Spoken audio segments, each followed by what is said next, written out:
0623. Picture this. You are sitting at a paper-cluttered desk on the 42nd floor of a glass tower in Geneva, and your four hands are trembling so badly that the stylus keeps slipping from your lower left grip. It is 3 in the morning by the local clock. Outside the window, the lake is black, and the mountains beyond it are blacker. Inside, the air smells of stale coffee and old paper, and the faint chemical tang of human cleaning fluid.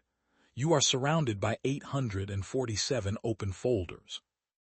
Every single one of them is a budget submission from the species called humans, and you have been reading them for 61 hours straight. You are looking for one line, a single entry, the military budget, the thing every civilization in the galactic conquered declares on page 1 of their treasury filings, in bold script, with a stamped seal and a witness signature. It is not there. You have checked the first page of every folder. You have checked the indices.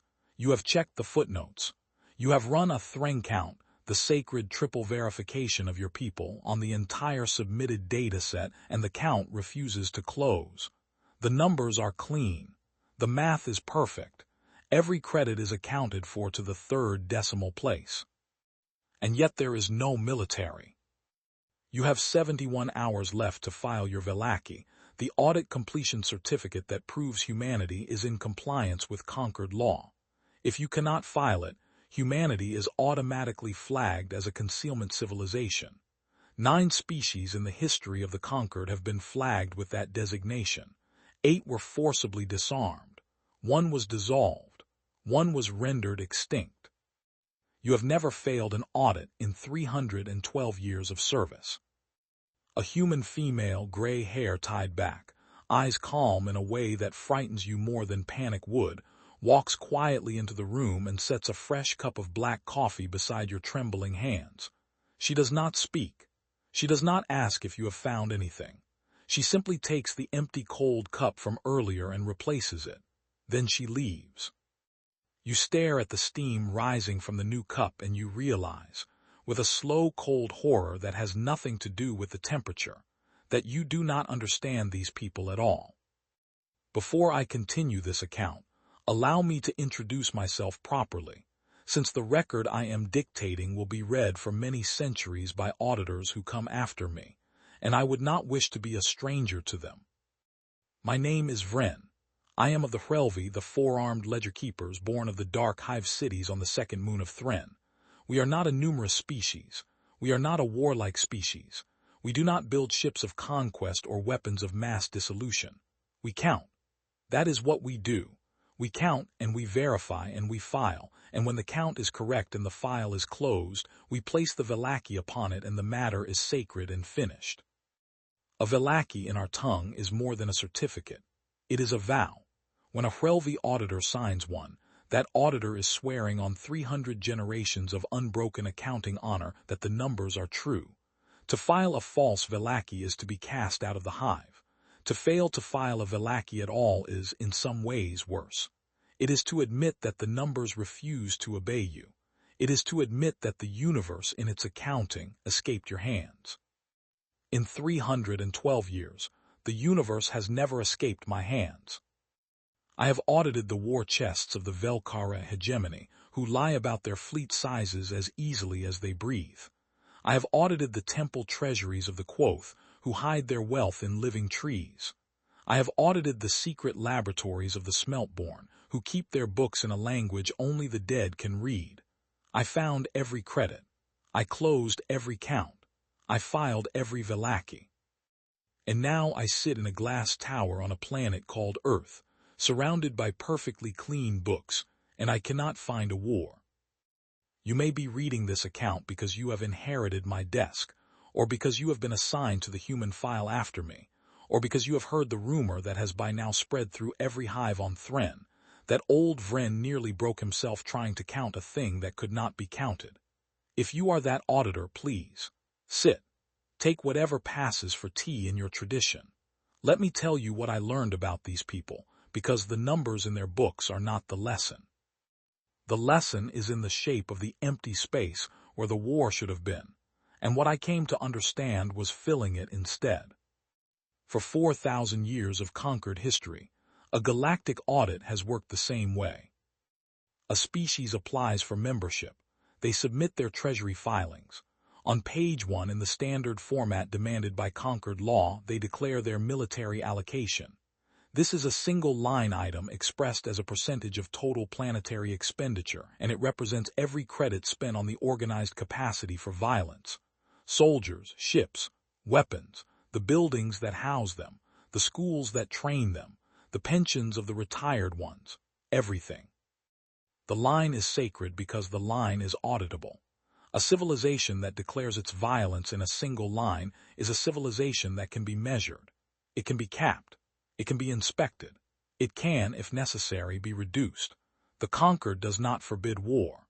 The conquered forbids hidden war, because hidden war is what ended the long bleeding 3,000 years ago, when 6 species discovered, too late, that a 7th had been quietly building a fleet inside its agricultural budget. After the long bleeding, the conquered wrote the concealment statute. Any member species that hides military expenditure inside non-military line items is flagged. Once flagged, a tribunal convenes. The tribunal has 3 options: forcible disclosure, in which conquered auditors take over the species' books for a generation; forcible disarmament, in which the hidden military is located and dismantled; forcible dissolution, in which the species' government is removed and replaced. In one case, in the matter of the skin 900 years ago, the tribunal voted for a 4th option that is no longer spoken aloud.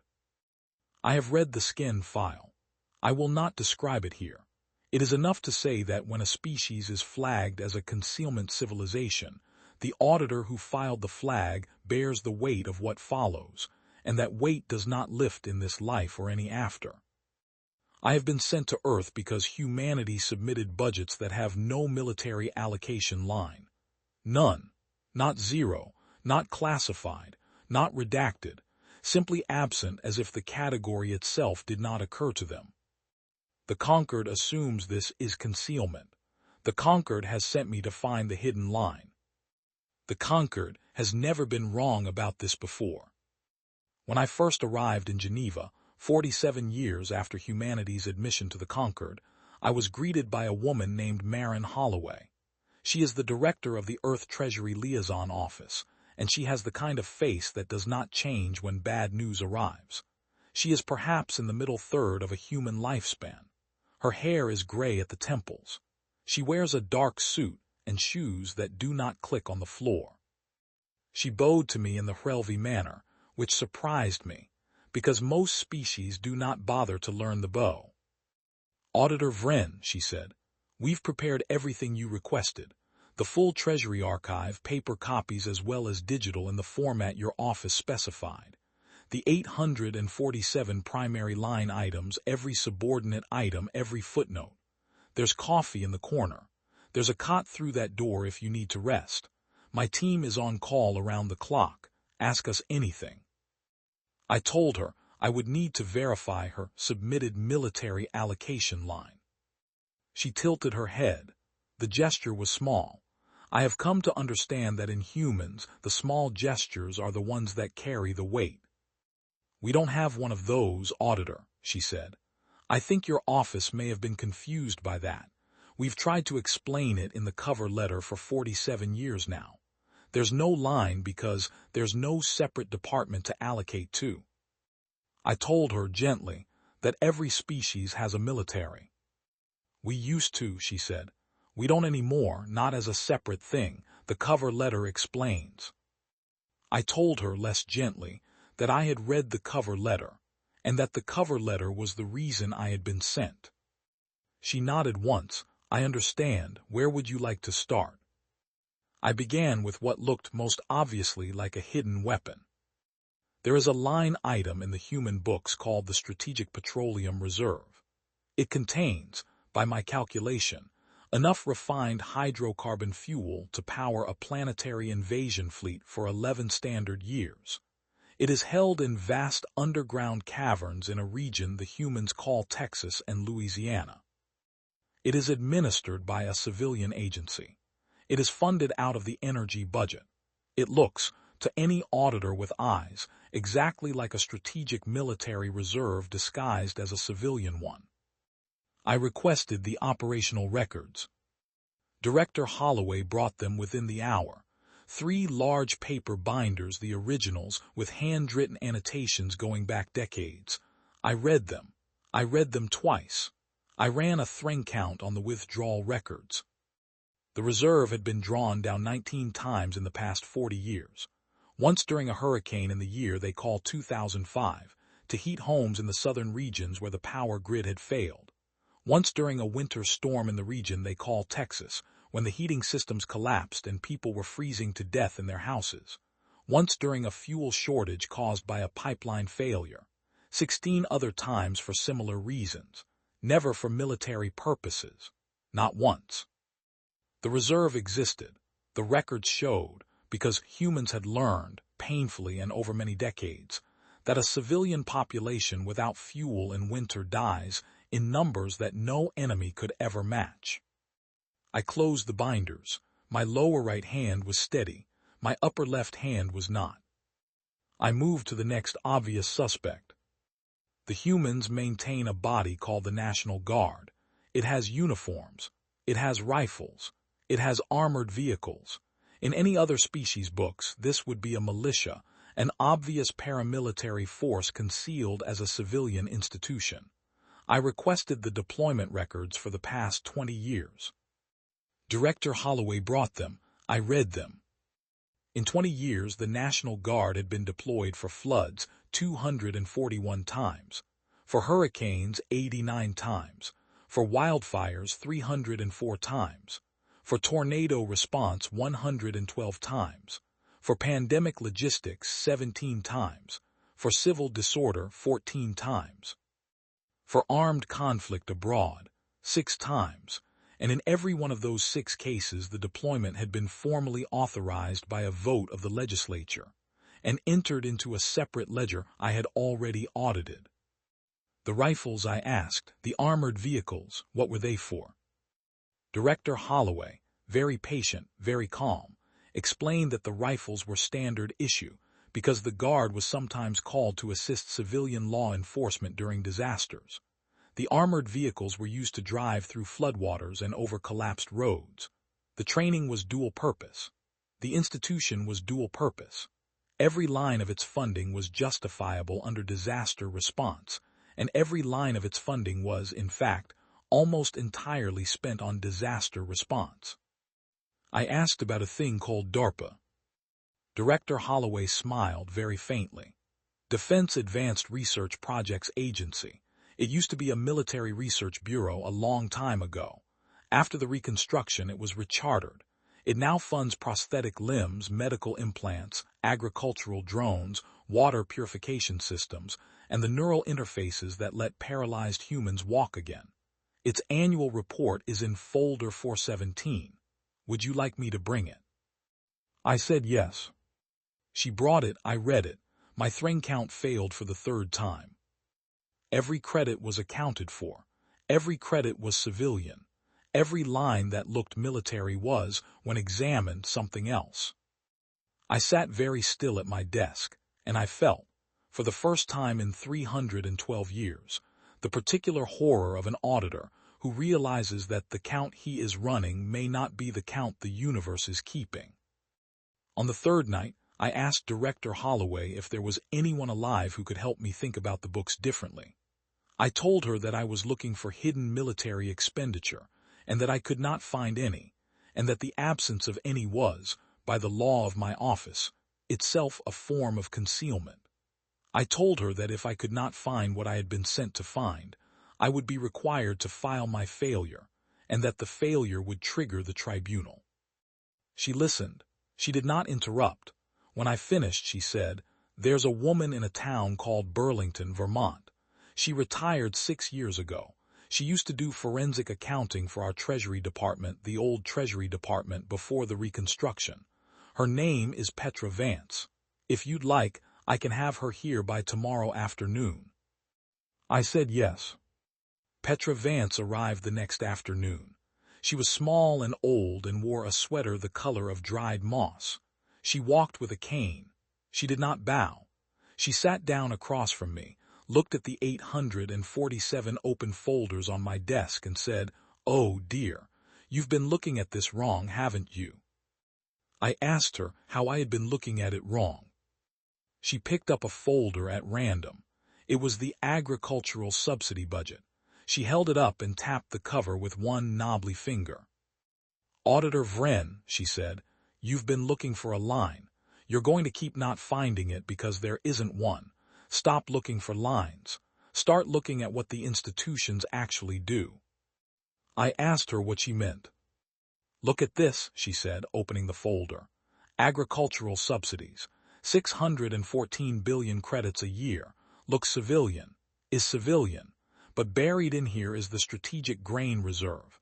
Enough wheat, corn, soy, and rice to feed every human on the planet for 14 months without a single new harvest. Why do you think we have that?" I said it sounded like a strategic military reserve.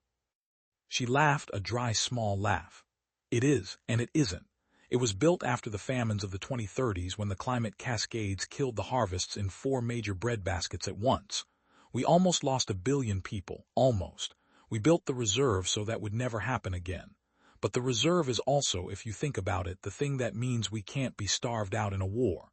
So is it civilian? Yes. Is it military? Also yes. Which line do you put it on?" I said it should be on whichever line reflected its intended purpose. "Its intended purpose," she said, "is to keep humans alive. That's the only purpose. Whether the threat is a drought or an invasion, the reserve responds the same way. So we put it on the agriculture line because that's where the credits flow from. But if you came here looking for a hidden military, you'd find it. And if you came here looking for a famine response system, you'd find that too. Same building, same grain, same trucks." She closed the folder and picked up another, the education budget. "Look at the school lunch program," she said. "Every child in every public school gets a hot meal at midday, funded out of the education budget. Looks civilian. Is civilian. But the contracts to supply those meals go to a network of food processors and distributors that, if you trace them back, are the same network that supplies emergency rations during disasters.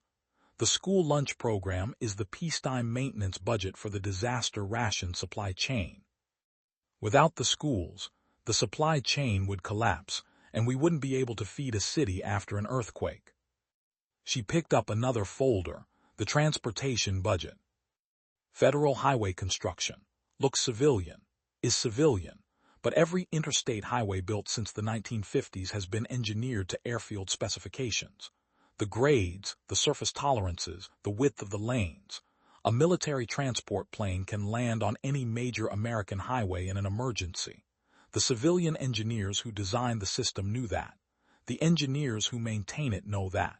The funding has never appeared in a military budget because the highways are roads. They're just also runways, if you need them to be." She set the folder down. She looked at me with her small, tired eyes. "You see what I'm doing, Auditor? I could keep going. The Coast Guard is search and rescue, customs enforcement, and naval reserve.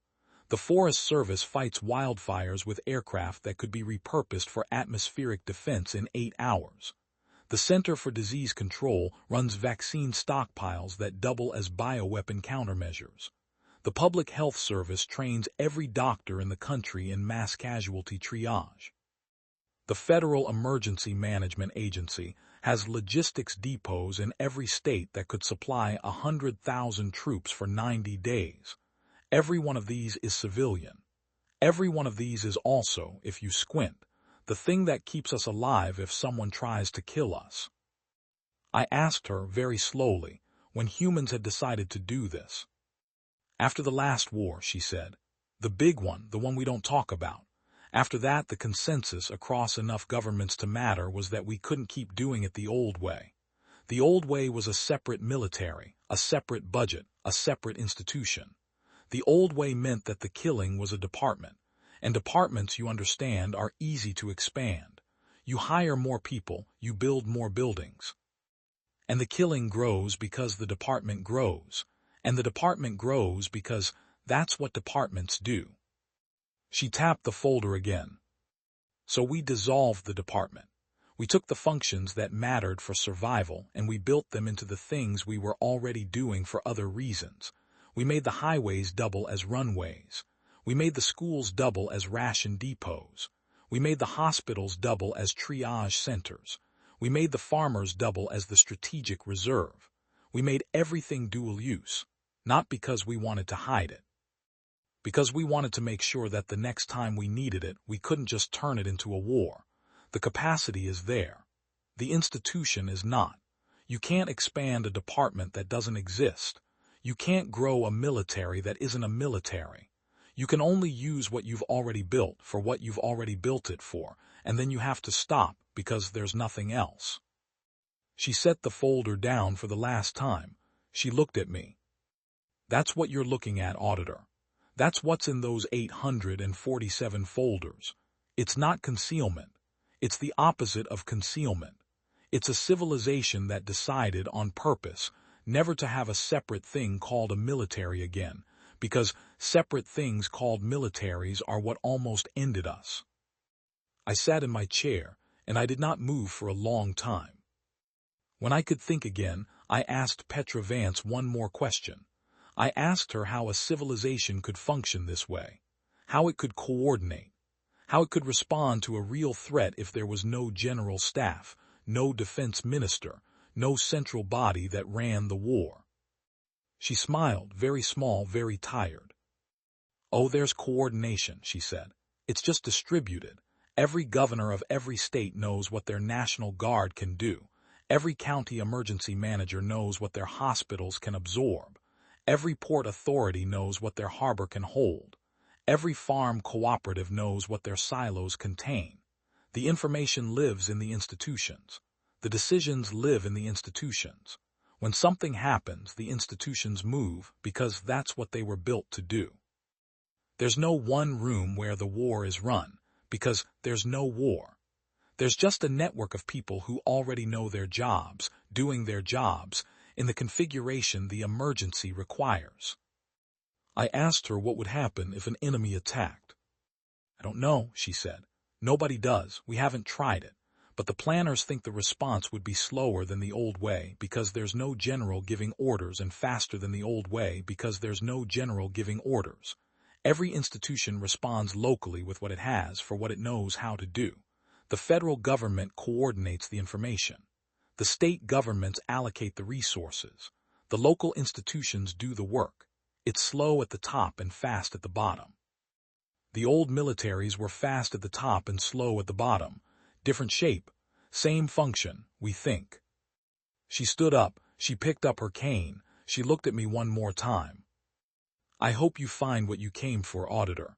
I don't think you will, but I hope you find something else, and I hope it's enough to take home with you. She left.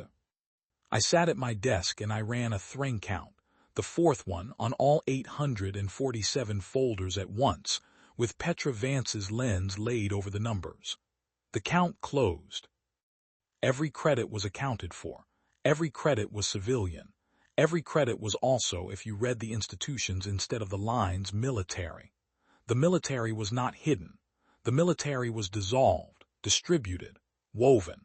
There was no line because there was no thing.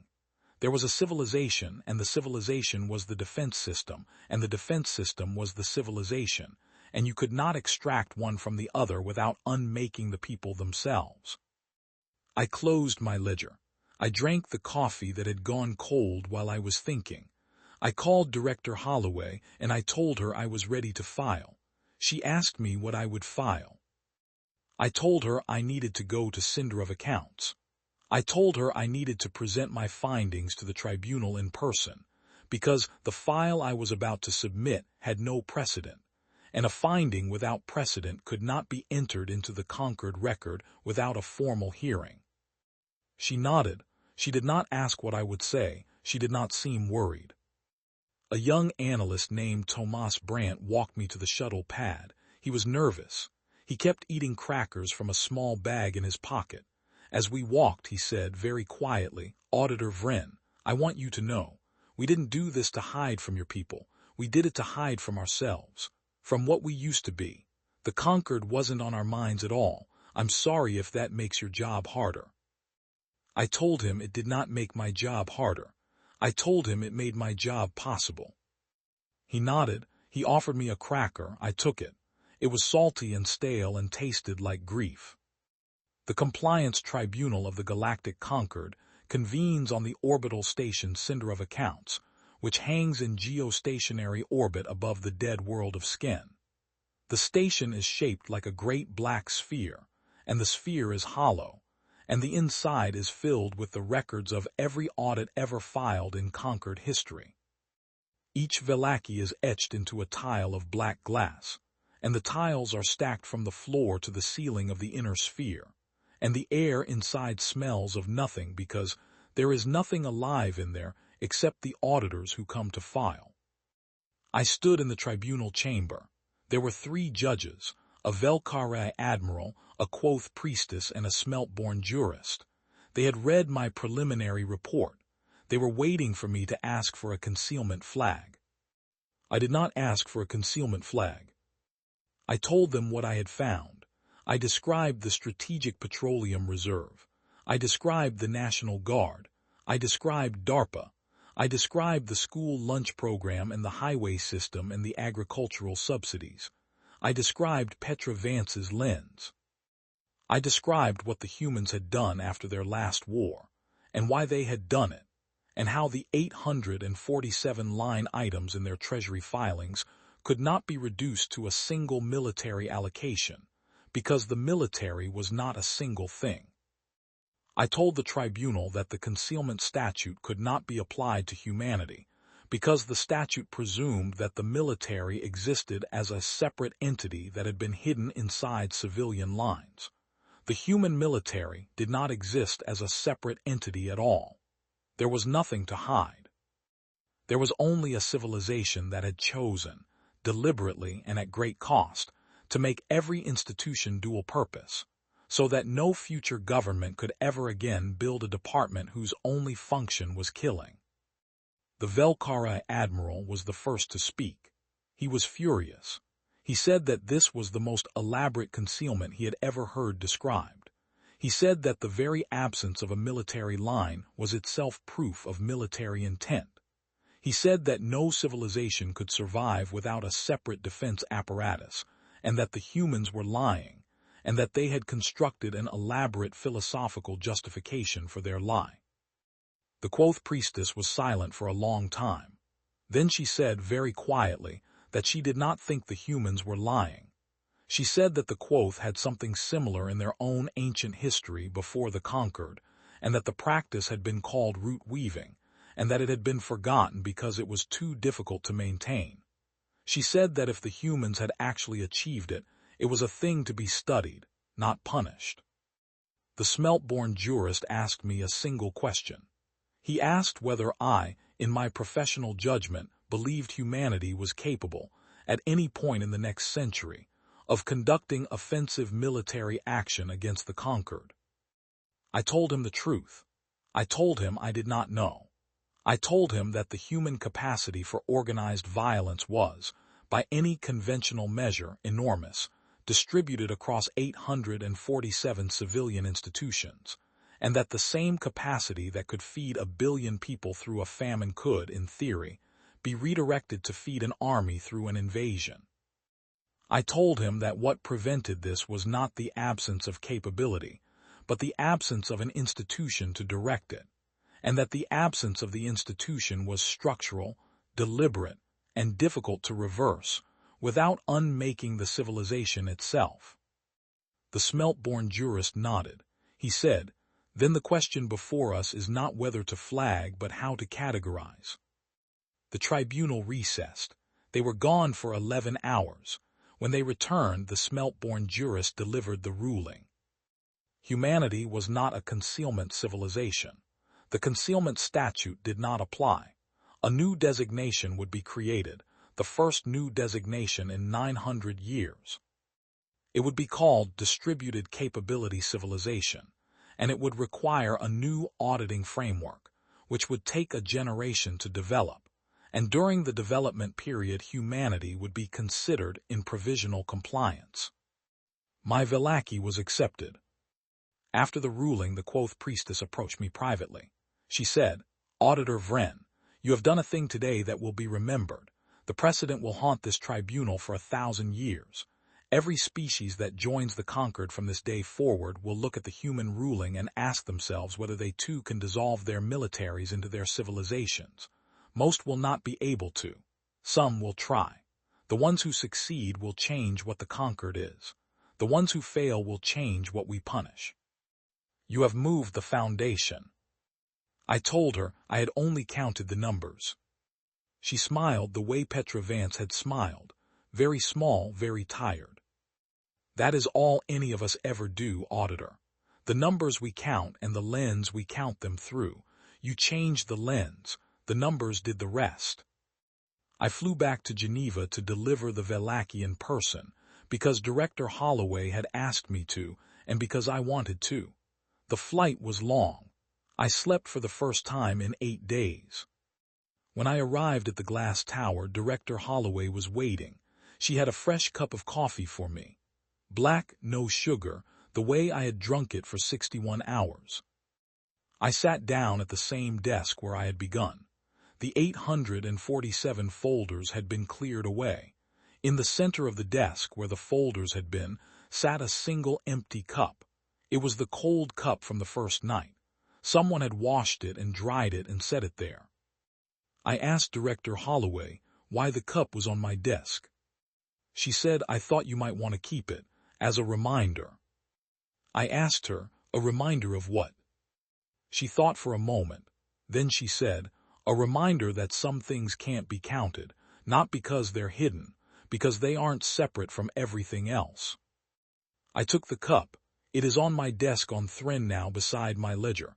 I drink no coffee from it. I keep it empty. The story of the human audit is not a story about a clever species outwitting a bureaucracy. It is not a story about an auditor who failed. It is, I have come to believe, a story about the difference between a wall and a weave. Most civilizations build walls.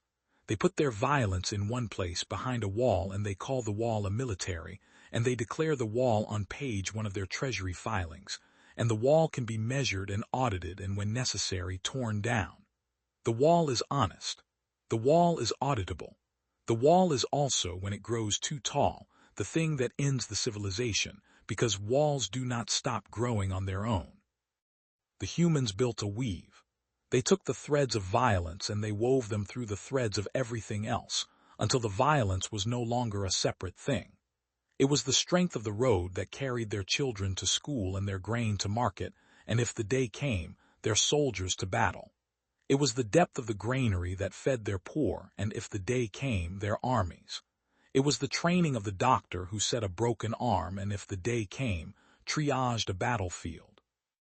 The weave cannot be audited the way a wall can be audited, because the weave is not a structure. It is a pattern. You cannot tear down a pattern. You can only unmake the cloth. The humans in their last war almost unmade their cloth. They learned the hard way that a wall makes the violence too easy and too separate. So they took the wall down. They took the bricks, and they wove them into the floor and the ceiling and the curtains and the table, and they said to themselves, "Never again will the killing be a department. Never again will there be a building where the only purpose is harm. The harm will live in the same places where the help lives, because then no one can grow the harm without also growing the help, and no one can use the harm without also using the help, and the choice will always cost something, and the cost will always be visible." I do not know if the humans are right. I do not know if their weave will hold. I do not know what will happen the first time they face an enemy who has built a wall. The Quoth priestess was right. The precedent will haunt us for 1,000 years. Other species will try to copy it, and most will fail, because the weave requires a kind of patience and a kind of distrust of one's own institutions that few civilizations can sustain. But I know this. I sat at a desk in a glass tower in Geneva for 61 hours, and I looked for a war, and I could not find one, because the war was not a thing I could find. It was a thing the humans had refused to make. The refusal was their defense. The refusal was the Vallaki I almost could not file. So the next time you, my reader, sit at your own desk and look at the books of a civilization that does not match your map, do as my mentor told me long ago. Suspect the map, not the numbers. And if you ever find yourself in a glass tower at 3 in the morning, with 4 hands trembling and the count refusing to close, look up from the page. Look at the human who has quietly placed a cup of coffee beside you, and who is not asking what you have found, because she already knows what you will not find, and she is waiting, with the patience of a people who have decided what they will not become, for you to understand. The cup will go cold, that is part of it. Drink it anyway.